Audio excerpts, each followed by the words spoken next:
सम्पूर्ण साथीहरूलाई नमस्ते, स्वागत छ। आज हामीले वनरक्षक र गेम स्काउटको परीक्षाको तयारीमा जुट्नुभएका साथीहरूको लागि महत्त्वपूर्ण 60 प्रश्न उत्तर लिएर उपस्थित भएका छौँ। जो साथीहरूले वनरक्षक र गेम स्काउट तयारी गर्नुहुन्छ उहाँहरूका लागि आजको भिडियो निकै नै महत्त्वपूर्ण रहेको छ र गेम स्काउटको र वनरक्षकको तयारी गर्ने साथीहरूका लागि 60 प्रश्न निकै नै लोकसेवा परीक्षाको लागि महत्त्वपूर्ण रहेका छन्। भिडियो अन्तिमसम्म हेर्नुहोला। कस्तो लाग्छ, जस्तो लाग्छ त्यस्तै सल्लाह सुझाव र प्रतिक्रिया कमेन्ट बक्समा लेखिदिनुहोला। यदि तपाईँ पनि लोकसेवा आयोग वनरक्षक गेम स्काउट तयारी गर्नुहुन्छ भने च्यानललाई सब्सक्राइब गरेर जोडिन सक्नुहुन्छ। अब लागौँ आजको प्रश्न उत्तरतर्फ। प्रश्न नम्बर 1 मा रहेको छ, विश्वको कुल वनस्पतिमा नेपालमा कति प्रतिशत वनस्पति पाइन्छ? विश्वको कुल वनस्पतिमा नेपालमा कति प्रतिशत वनस्पति पाइन्छ? यसको उत्तर रहेको छ 3.2%।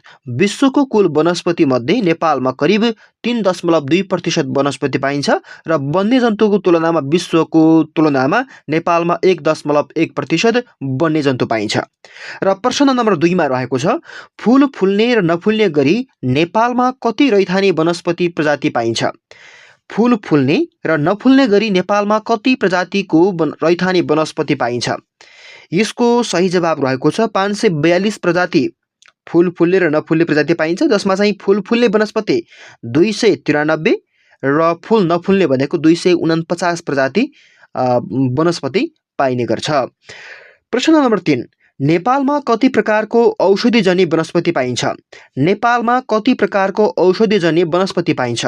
यसको सही जवाब रहेको छ 819 प्रजाति। नेपालमा 819 प्रजातिको औषधिजन्य वनस्पति पाइन्छ। प्रश्न नम्बर 4, विश्वमा सुगन्धित तेल निर्यात हुने मुलुक मध्ये नेपाल कतौं स्थानमा रहेको छ? विश्वमा सुगन्धित तेल निर्यात हुने मुलुक मध्ये नेपाल कतौं स्थानमा रहेको छ? यसको सही जवाब रहेको छ 31औं स्थानमा। विश्वमा सुगन्धित तेल निर्यात गर्ने मुलुक मध्ये नेपाल 31औं स्थानमा रहेको छ। प्रश्न नम्बर 5, विश्वमा अन्त कतै नपाउने तर कर्णाली प्रदेशमा मात्र पाउने वनस्पति प्रजाति कति रहेका छन्? विश्वमा अन्य कुनै पनि देशमा नपाउने तर नेपालको कर्णाली प्रदेशमा मात्र पाइने वनस्पतिका प्रजाति कति रहेका छन्? यसको सही जवाब रहेको छ 61 प्रजाति। 61 प्रकारका वनस्पति जो कर्णाली प्रदेशमा पाइन्छ तर विश्वका अन्य कुनै पनि देशमा र नेपालकै अन्य कुनै पनि प्रदेशमा पाइँदैन। प्रश्न नम्बर 6, जाजरकोटमा मात्र पाइने वनस्पति कुन हो? जाजरकोट जिल्लामा मात्र पाइने वनस्पति कुन हो? यसको सही जवाब रहेको छ पुन्स जाजरकोटेन्सी। पुन्स जाजरकोटेन्सी भन्ने वनस्पति जाजरकोटमा मात्र पाइन्छ, अन्त कतै नि पाइँदैन। प्रश्न नम्बर 7, खुरपानी भनेर कुन जडीबुटीलाई चिनिन्छ? खुरपानी भनेर कुन जडीबुटीलाई चिनिन्छ? यसको सही जवाब रहेको छ चुली। प्रश्न नम्बर 8, विश्व स्वास्थ्य सङ्गठनका अनुसार विश्वका कति प्रतिशत जनसङ्ख्याले आफ्नो प्राथमिक उपचारको लागि जडीबुटी प्रयोग गर्ने गरेका छन्? विश्व स्वास्थ्य सङ्गठनका अनुसार विश्वका कति प्रतिशत जनसङ्ख्याले आफ्नो प्राथमिक उपचारको लागि जडीबुटी प्रयोग गर्ने गरेका छन्? यसको सही जवाब रहेको छ 80%। 80% जनसङ्ख्या, विश्वको 80% जनसङ्ख्याले मात्रै प्राथमिक उपचारको लागि जडीबुटी प्रयोग गर्ने गरेका छन्। यो तथ्याङ्क विश्व स्वास्थ्य सङ्गठनका अनुसार हो। प्रश्न नम्बर 9, नेपालमा हाते कागज कुन प्रजातिको बिरुवाको बोक्राबाट बनाइन्छ? नेपालमा हाते कागज कुन प्रजातिको बिरुवाको बोक्राबाट बनाइन्छ? यसको सही जवाब रहेको छ लोक्ताको बोक्राबाट। लोक्ताको बोक्राबाट नेपाली हाते कागज बनाइन्छ। प्रश्न नम्बर 10, राष्ट्रिय हार्बोरियम तथा वनस्पति प्रयोगशाला कहाँ रहेको छ? राष्ट्रिय हार्बोरियम तथा वनस्पति प्रयोगशाला कहाँ रहेको छ? यसको सही जवाब रहेको छ गोदावरी ललितपुरमा। प्रश्न नम्बर 11, एउटा पनि वनस्पति अनुसन्धान केन्द्र नभएको प्रदेश कुन हो? एउटा पनि वनस्पति अनुसन्धान केन्द्र नभएको प्रदेश कुन हो? यसको सही जवाब रहेको छ गण्डकी प्रदेश। गण्डकी प्रदेशमा एउटा पनि वनस्पति अनुसन्धान केन्द्र नभएको पाइएको छ। प्रश्न नम्बर 12, प्रश्न नम्बर 12 यस प्रकार रहेको छ, ध्यान दिएर सुन्नुहोला। नेपालमा आर्थिक विकासका लागि प्राथमिकता प्राप्त जडीबुटीहरू कति प्रजातिका रहेका छन्? नेपालमा आर्थिक विकासका लागि प्राथमिकता प्राप्त जडीबुटीहरू कति प्रजातिका रहेका छन्? यसको सही जवाब रहेको छ 33 प्रजातिका। 33 प्रजातिका वनस्पतिहरू आर्थिक विकासका दृष्टिकोणले प्राथमिकता प्राप्त जडीबुटी रहेका छन्। प्रश्न नम्बर 13, दालचिनीका नामले समेत चिनिने वनस्पति कुन हो? दालचिनीका नामले समेत चिनिने वनस्पति कुन हो? यसको सही जवाब रहेको छ तेजपत्ता। प्रश्न नम्बर 14, वन तथा वातावरण मन्त्रालय अन्तर्गत वनस्पति विभाग कुन ठाउँमा रहेको छ? वन तथा वातावरण मन्त्रालय अन्तर्गत पर्ने वनस्पति विभाग कुन ठाउँमा रहेको छ? यसको सही जवाब रहेको छ थापाथली काठमाडौँमा। थापाथली काठमाडौँमा चाहिँ यो वनस्पति विभाग रहेको छ, जो वन तथा वातावरण मन्त्रालय अन्तर्गतको निकाय पनि हो। प्रश्न नम्बर 15, दिगो वन व्यवस्थापनको लोगोमा प्रयोग हुने यानएफसीको प्रारूप के हो? दिगो वन व्यवस्थापनको लोगोमा प्रयोग हुने यानएफसीको प्रारूप के हो? यसको सही जवाब रहेको छ Nepal forest certificate. Nepal forest certificate एनएफसीको प्रारूप हो। प्रश्न नम्बर 16, प्रश्न नम्बर 16 यस प्रकार रहेको छ, ध्यान दिएर हेर्नुहोला। साधारणतया वृक्षारोपण गरेको कति वर्षसम्म गोडमेल गरिन्छ? साधारणतया वृक्षारोपण गरेको कति वर्षसम्म गोडमेल गरिन्छ? यसको सही जवाब रहेको छ 3 वर्षसम्म। 3 वर्षसम्म वृक्षारोपण गरेको बिरुवालाई गोडमेल गर्ने गरिन्छ। प्रश्न नम्बर 17, बाक्लो रुखहरू भएको ठाउँमा राम्रो रुखहरू राखी नचाहिने रुख बिरुवा हटाउने कार्यलाई के भनिन्छ? बाक्लो रुखहरू भएको ठाउँमा राम्रो रुखहरू राखी र नचाहिने रुख बिरुवा हटाउने कार्यलाई के भनिन्छ? यसलाई सही जवाब रहेको छ यसको पत्ल्याउने कार्य। पत्ल्याउने कार्य भनेको यो बाक्लो रुख भएको ठाउँमा राम्रो रुख राख्ने र नचाहिने रुखहरूलाई हटाउने कार्यलाई पत्ल्याउने कार्य भनिन्छ। प्रश्न नम्बर 18, नेपालमा कुन आवधिक योजनादेखि काठ उत्पादनलाई प्राथमिकता दिन थालिएको हो? नेपालमा कुन आवधिक योजनादेखि काठ उत्पादनलाई प्राथमिकता दिन थालिएको हो? यसको सही जवाब रहेको छ प्रथम योजनादेखि। प्रश्न नम्बर 19, नेपालमा काठ सङ्कलन र बिक्री वितरण गर्ने उद्देश्यले स्थापित संस्था कुन हो? नेपालमा काठ सङ्कलन र बिक्री वितरण गर्ने उद्देश्यले स्थापित संस्था कुन हो? यसको सही जवाब रहेको छ नेपाल वन निगम लिमिटेड। नेपाल वन निगम लिमिटेडको एउटा मात्रै मेन उद्देश्य भनेको यो काठको सङ्कलन र बिक्री वितरण गर्ने उद्देश्य रहेको छ। प्रश्न नम्बर 20, वन व्यवस्थापन तथा उपयोगिता विकास परियोजना कार्यक्रममा सहयोग गर्ने राष्ट्र कुन हो? वन व्यवस्थापन तथा उपयोगिता विकास परियोजना कार्यक्रममा सहयोग गर्ने देश एवं राष्ट्र कुन हो? यसको सही जवाब रहेको छ फिनल्यान्ड।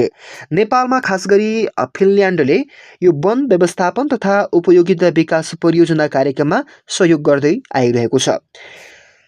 प्रश्न नम्बर 21, वन व्यवस्थापनका लागि अपरेसन फरेस्ट म्यानेजमेन्ट प्लान।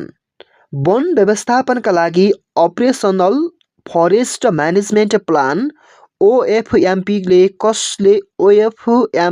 कसले तयार गरेको थियो? यसको सही जवाब रहेको छ वन व्यवस्थापन तथा उपयोगिता विकास परियोजना, जो फिनल्यान्डले सहयोग गर्दै आइरहेको छ। प्रश्न नम्बर 22, दिगो वन व्यवस्थापनको राष्ट्रिय मापदण्ड 2081 मा कतिवटा सिद्धान्त रहेका छन्? दिगो वन व्यवस्थापनको राष्ट्रिय मापदण्ड 2081 मा कतिवटा सिद्धान्त रहेका छन्?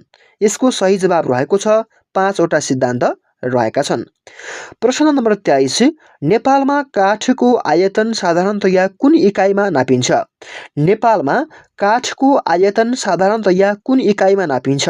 यसको सही जवाब रहेको छ क्युफिट। प्रश्न नम्बर 24, काठ दाउरा कटान गरी राखिने घाटगद्दी भारत र चीनको सिमानादेखि कति टाढा हुनुपर्दछ? काठ दाउरा कटान गरी राखिने घाटगद्दी भारत र चीनको सिमानादेखि कति टाढा हुनुपर्दछ? यसको सही जवाब रहेको छ 5 किलोमिटर। 5 किलोमिटर टाढा घाटगद्दी गरी भारत र चीनको सिमानाभन्दा टाढा हुनुपर्दछ। प्रश्न नम्बर 25, हाल नेपालमा प्रति हेक्टर रुखहरूको सङ्ख्या कति रहेको छ? हाल नेपालमा प्रति हेक्टर रुखहरूको सङ्ख्या कति रहेको छ? यसको सही जवाब रहेको छ 430 वटा। प्रश्न नम्बर 26, जो लोकसेवा परीक्षाका दृष्टिकोणले महत्त्वपूर्ण प्रश्न छ, ओजन तहको विनाशलाई कुन इकाइमा नापिन्छ? ओजन तहको विनाशलाई कुन इकाइमा नापिन्छ? यसको सही जवाब रहेको छ डोप्सन। प्रश्न नम्बर 27, रुखको उचाइ र आयतन दिने विधि र प्रक्रियालाई के भनिन्छ? रुखको उचाइ र आयतन दिने विधि र यन्त्रलाई के भनिन्छ? यसको सही जवाब रहेको छ बाल्टिमोर स्टिक। बाल्टिमोर स्टिक भनेको रुखको उचाइ र आयतन दिने विधि एवं यन्त्रको नाम हो। प्रश्न नम्बर 28, रुखको गोलाइ नाप्न प्रयोग हुने उपकरण कुन हो? रुखको गोलाइ नाप्न प्रयोग हुने उपकरण कुन हो? यसको सही जवाब रहेको छ क्यालिपर। क्यालिपर रुखको गोलाइ नाप्न प्रयोग गरिने उपकरण हो।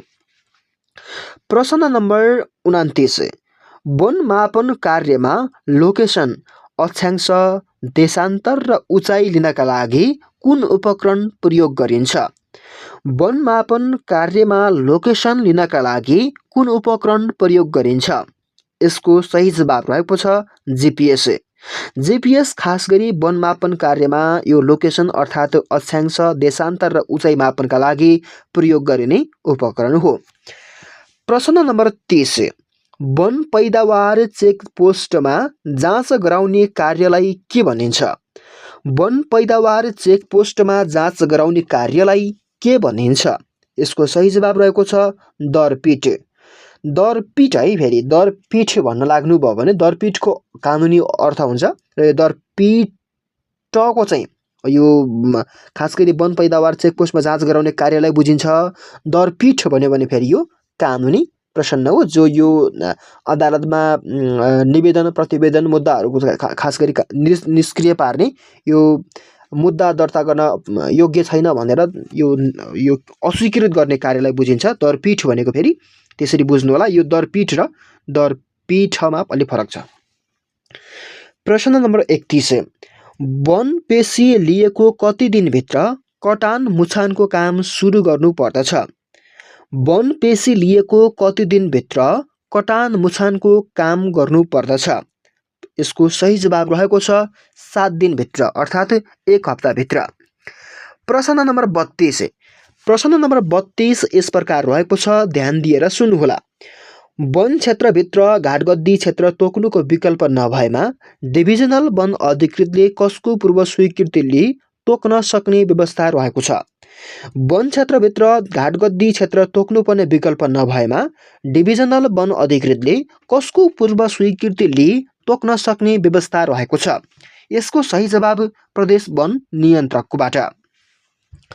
प्रश्न नम्बर 33, राष्ट्रिय वनबाट काठदाउरा सङ्कलन गर्ने अवधि कुन हो? राष्ट्रिय वनबाट काठदाउरा सङ्कलन गर्ने अवधि कुन हो? यसको सही जवाब रहेको छ असोज 1 गतेदेखि जेठ मसान्तसम्म। असोज 1 गतेदेखि जेठ मसान्तसम्म राष्ट्रिय वनबाट काठदाउरा सङ्कलन गर्न सकिने अवधि रहेको छ, यो तोकिएको अवधि हो। प्रश्न नम्बर 34, जडीबुटी तथा अन्य वन पैदावारको सङ्कलन इजाजत प्राप्त कसले दिन्छ? जडीबुटी तथा अन्य वन पैदावारको सङ्कलन इजाजत पत्र कसले दिन्छ? यसको सही जवाब रहेको छ डिभिजनल वन अधिकृतले। डिभिजनल वन अधिकृतले जडीबुटी तथा अन्य वन पैदावारको सङ्कलन इजाजत प्राप्त दिने गर्दछ। प्रश्न नम्बर 35, अध्ययन अनुसन्धान प्रयोजनका लागि वन क्षेत्रभित्र छुट्याइएको कुनै खास क्षेत्रलाई के भनिन्छ? अध्ययन अनुसन्धान प्रयोजनका लागि वन क्षेत्रभित्र छुट्याइएको कुनै खास क्षेत्रलाई के भनिन्छ? यसको सही जवाब रहेको छ अनुसन्धान क्षेत्र। प्रश्न नम्बर 36, वार्षिक रूपमा उत्पादन हुने वन पैदावारको परिमाणलाई के भनिन्छ? वार्षिक रूपमा उत्पादन हुने वन पैदावारको परिमाणलाई के भनिन्छ? यसको उत्तर रहेको छ थिल्ड भनिन्छ। प्रश्न नम्बर 37, छपान गर्न सक्ने अधिकार भएको कर्मचारी कम्तीमा कुन तहको हो? छपान गर्न सक्ने अधिकार भएको कर्मचारी कम्तीमा कुन तहको हुनुपर्छ? यसको सही जवाब रहेको छ रेन्जर यानि कि 5औं तह, राजपत्र अनङ्कित प्रथम श्रेणी वा वन प्राविधिक। अब प्रश्न नम्बर 38, वन पेशी पूर्जी प्राप्त गरेको कति दिनभित्र कटान मुछानको कार्य सुरु गरिसक्नुपर्छ? वन पेशी पूर्जी प्राप्त गरेको कति दिनभित्र कटान मुछानको कार्य सुरु गरिसक्नुपर्छ? यसको सही जवाब 7 दिन अर्थात् 1 हप्ताभित्र। प्रश्न नम्बर 39, घाटगद्दी तोक्ने अधिकार कसलाई रहेको छ? घाटगद्दी तोक्ने अधिकार कसलाई रहेको छ? यसको सही जवाब रहेको छ डिभिजनल वन अधिकृतलाई। प्रश्न नम्बर 40, घाटगद्दी अन्तर्राष्ट्रिय सिमानाबाट कति दूरीभित्र तोक्नुपर्छ? घाटगद्दी अन्तर्राष्ट्रिय सिमानाबाट कति दूरीभित्र तोक्नुपर्छ? यसको सही जवाब 5 किलोमिटरभित्र। प्रश्न नम्बर 41, कटान कार्य जमिनको सतहबाट कति माथि गर्नु सबैभन्दा उपयुक्त मानिन्छ? कटान कार्य जमिनको सतहबाट कति माथि गर्नु सबैभन्दा उपयुक्त मानिन्छ? यसको राइट एन्सर 6 इन्च। प्रश्न नम्बर 42, कटान मुछान क्षेत्रबाट घाटगद्दीसम्म ढुवानीका लागि बाटोको निर्धारण कसले गर्छ? कटान मुछान क्षेत्रबाट घाटगद्दीसम्म ढुवानीका लागि बाटोको निर्धारण कसले गर्छ? यसको सही जवाब डिभिजनल वन अधिकृत। डिभिजनल वन अधिकृतले कटान मुछान क्षेत्रबाट घाटगद्दीसम्म ढुवानीका लागि बाटोको निर्धारण गर्ने यो प्रावधानिक व्यवस्था रहेको छ। प्रश्न नम्बर 43, न्यूनतम कति मूल्य कायम भएका वन पैदावारहरू डाक बढावट गरी लिलाम गर्न सकिन्छ? न्यूनतम कति मूल्य कायम भएका वन पैदावारहरू डाक बढावट गरी लिलाम गर्न सकिन्छ? यसको सही जवाब 50,000 रुपैयाँसम्मको। प्रश्न नम्बर 44, डाक बढावट कार्यका लागि कम्तीमा कतिजना व्यक्ति सहभागी हुनुपर्दछ? डाक बढावट गर्नका लागि कम्तीमा कतिजना व्यक्ति सहभागी हुनुपर्दछ? यसको सही जवाब कम्तीमा 3 जना। प्रश्न नम्बर 45, डाक बढावटमा सहभागी हुने सबै प्रतिस्पर्धीहरूबाट पूर्व न्यूनतम मूल्यको कति प्रतिशत नगद धरोटी लिनुपर्छ? यसको सही जवाब 5%। प्रश्न नम्बर 46 मा रहेको छ, डाक बढावट भएमा सबभन्दा बढी अङ्क कबोल गरेकोलाई वन पैदावारको पुरै अङ्कको रकम जम्मा गर्न कति दिनको म्याद दिइन्छ? डाक बढावट भएमा सबभन्दा बढी अङ्क कबुल गरेकोलाई वन पैदावारको पुरै अङ्कको रकम जम्मा गर्न कति दिनको म्याद दिइन्छ? यसको सही जवाब 7 दिन अर्थात् 1 हप्ताको म्याद दिइन्छ। प्रश्न नम्बर 47, डिभिजन वन कार्यालयले लिलाम बिक्री गर्ने र वन पैदावारको न्यूनतम मूल्य 1 लाख भएमा कति दिनको म्याद भएको सूचना दिइन्छ? डिभिजन वन कार्यालयले लिलाम बिक्री गर्ने वन पैदावारको न्यूनतम मूल्य 1 लाख भएमा कति दिनको म्याद भएको सूचना निकालिन्छ? यसको सही जवाब 21 दिनको। प्रश्न नम्बर 48, काठ ढुवानी गर्दा कसले तोकेको बाटो प्रयोग गर्नुपर्छ? काठ ढुवानी गर्दा कसले तोकेको बाटो प्रयोग गर्नुपर्छ? यसको सही जवाब डिभिजनल वन अधिकृत। प्रश्न नम्बर 49 मा रहेको छ, डिभिजन वन कार्यालयमा हस्तान्तरण नभएसम्म घाटगद्दीमा रहेका काठ दाउराको संरक्षण सम्बन्धी व्यवस्था कसले गर्नुपर्छ? डिभिजन वन कार्यालयमा हस्तान्तरण नभएसम्म घाटगद्दीमा रहेका काठ दाउराको संरक्षण सम्बन्धी व्यवस्था कसले गर्नुपर्छ? यसको राइट एन्सर सम्बन्धित सङ्कलनकर्ताले। सम्बन्धित सङ्कलनकर्ताले डिभिजन वन कार्यालयमा हस्तान्तरण नभएसम्म घाटगद्दीमा रहेका काठ दाउराको संरक्षण गर्नुपर्ने व्यवस्था रहेको छ। प्रश्न नम्बर 50, प्रश्न नम्बर 50 यस्तो रहेको छ, ध्यान दिएर सुन्नुहोला। वन पैदावार सङ्कलन तथा बिक्री वितरण निर्देशिका 2073 कहिले नेपाल सरकारबाट स्वीकृत भएको हो? वन पैदावार सङ्कलन तथा बिक्री वितरण निर्देशिका 2073 कहिले नेपाल सरकारबाट स्वीकृत भएको हो? यसको राइट एन्सर रहेको छ विक्रम सम्वत 2073 8 महिना 3 गते। प्रश्न नम्बर 51 मा रहेको छ, वन क्षेत्रबाट काठ दाउरा सङ्कलन गरी निकाल्न नसक्ने उचित र पर्याप्त कारण देखाएमा डिभिजनल वन अधिकृतले बढीमा कति महिनाका लागि काठ दाउरा बाहिर निकाल्न म्याद थप गर्न सक्छ? वन क्षेत्रबाट काठ दाउरा सङ्कलन गरी निकाल्न नसक्ने उचित र पर्याप्त कारण देखिएमा डिभिजनल वन अधिकृतले बढीमा कति महिनाका लागि काठ दाउरा बाहिर निकाल्न म्याद थप गर्न सक्छ? यसको राइट एन्सर रहेको छ 2 महिना, 2 महिनासम्म। प्रश्न नम्बर 52, नेपालमा कस्ता निकायले वन पैदावार लिन कबोल गर्दा जमानत वा धरौटी राख्नु पर्दैन? नेपालमा कस्ता निकायले वन पैदावार लिन कबोल गर्दा जमानत वा धरौटी राख्नु पर्दैन? यसको सही जवाब रहेको छ नेपाल सरकारको स्वामित्वमा रहेका समिति वा संस्थानले। नेपाल सरकारको स्वामित्वमा रहेका समिति वा संस्थानले यो वन पैदावार लिन कबोल गर्दा जमानत वा धरौटी नराख्नुपर्ने व्यवस्था छ। प्रश्न नम्बर 53 मा रहेको छ दरिया बुर्ती 72 व्यापारिसे काठमा कसैको हक नपुगेमा कसको स्वामित्व हुन्छ? दरिया बुर्ती 72 व्यापारिसे काठमा कसैको हक नपुगेमा कसको स्वामित्व हुन्छ? यसको राइट एन्सर रहेको छ प्रदेश सरकारको। प्रश्न नम्बर 54 मा रहेको छ 72 तथा दरिया बुर्ती काठ सुरक्षित स्थानमा कसले घाटगद्दी गराउने व्यवस्था रहेको छ? यसको सही जवाब रहेको छ डिभिजनल वन अधिकृत। डिभिजनल वन अधिकृतले गराउने व्यवस्था छ। प्रश्न नम्बर 55, वन ऐन 2076 अनुसार अधिकार प्राप्त अधिकारी भन्नाले कसलाई चिनिन्छ? वन ऐन 2076 अनुसार अधिकार प्राप्त अधिकारी भन्नाले कसलाई चिनिन्छ? यसको राइट एन्सर रहेको छ डिभिजनल वन अधिकृत।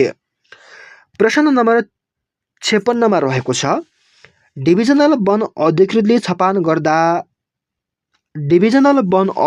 छपान जाँच गर्दा उचित तौरले छपान गरेको नभेटेमा सो सम्बन्धी जानकारी कसलाई गराउनु पर्दछ? डिभिजनल वन अधिकृतले छपान जाँच गर्दा उचित तौरले छपान गरेको नभेटेमा सो सम्बन्धी जानकारी कसलाई गराउनु पर्दछ? यसको राइट एन्सर रहेको छ प्रदेश वन नियन्त्रकलाई जानकारी गराउनु पर्दछ। प्रश्न नम्बर 57, डिभिजनल वन अधिकृतले प्लटको 4 किल्ला छुट्याउँदा के का आधारमा छुट्याउनु पर्छ? डिभिजनल वन अधिकृतले प्लटको 4 किल्ला छुट्याउँदा के का आधारमा छुट्याउनु पर्दछ? यसको राइट एन्सर रहेको छ खोलानाला, बाटो, नदी र खोल्सा। प्रश्न नम्बर 58 मा रहेको छ काठ ओसार पसार गर्दा कसलाई अग्रिम जानकारी दिई बाटोमा पर्ने चेकपोस्टमा दरपीठ गराई लैजानु पर्दछ? काठ ओसार पसार गर्दा कसलाई अग्रिम जानकारी दिई बाटोमा पर्ने चेकपोस्टमा दरपीठ गराई लैजानु पर्दछ? यसको उत्तर रहेको छ सम्बन्धित वन कार्यालयलाई। सम्बन्धित वन कार्यालयलाई अग्रिम जानकारी गराउनु पर्यो काठ ओसार पसारको लागि। प्रश्न नम्बर 59, प्रश्न नम्बर 59 यस प्रकार रहेको छ वनमा भएका रुख बिरुवाहरूको समग्र अवस्थाको जानकारी सङ्कलन गर्ने विज्ञानलाई के भनिन्छ? वनमा भएका रुख बिरुवाहरूको समग्र अवस्थाको जानकारी सङ्कलन गर्ने विज्ञानलाई के भनिन्छ? यसको उत्तर रहेको छ वन मापन। प्रश्न नम्बर 60, छपान गरिएको रुखमा छपान नम्बर केबाट लगाउने गरिन्छ? छपान गरिएको रुखमा छपान नम्बर केबाट लगाउने गरिन्छ? यसको उत्तर रहेको छ इनामेल। इनामेलबाट छपान गरिएको रुखमा छपान नम्बर लगाउने गरिन्छ। साथीहरू, तपाईँले आजको भिडियो कस्तो लाग्यो? जस्तो लाग्यो त्यसै सल्लाह, सुझाव र प्रतिक्रिया कमेन्ट बक्समा लेखिदिनुहोला। यदि तपाईँ पनि वनरक्षक र गेम स्काउट तयारी गर्नुहुन्छ भने तपाईँको तयारीमा हाम्रा भिडियोहरूले महत्त्वपूर्ण सहयोग पुग्छ भन्ने लाग्छ। त्यसैले हाम्रा भिडियोहरू नियमित हेर्नुहोला र आगामी दिनहरूमा पनि हामीले तपाईँहरूका लागि अरू यी र यस्तै भिडियो लिएर उपस्थित हुनेछौँ। यदि तपाईँले पनि अहिलेसम्म हाम्रो च्यानललाई सब्सक्राइब गर्नुभएको छैन भने कृपया लोकसेवा हब नेपाल युट्युब च्यानललाई सब्सक्राइब गरी जोडिन सक्नुहुन्छ। आगामी दिनमा यी र यस्तै भिडियो लिएर फेरि पनि आउनेछौँ। आजको भिडियोबाट पनि छुट्टिन्छौँ। नमस्ते।